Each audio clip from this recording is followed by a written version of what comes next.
So, dito naman tayo mga master mag-troubleshoot sa slip ring namin. So, ito yung binaklas namin galing sa machine. So, ngayon master ay kinalas ko siya dahil nga may grounded kasi itong slip ring na to.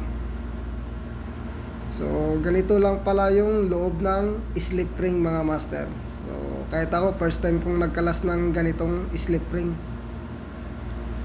So, bawat wire nito nakakunik sa isang ring. So, nakahinang lang siya mga master. So, nandito yung DC na power supply, pati yung AC na 3-piece. At saka yung communication signal ng sensor.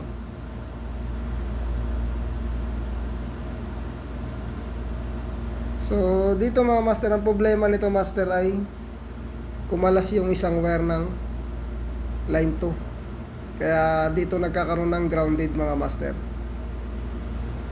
So, pag hindi mo siya bubuksan, hindi mo talaga makita kung saan talaga nagkakaroon ng problema.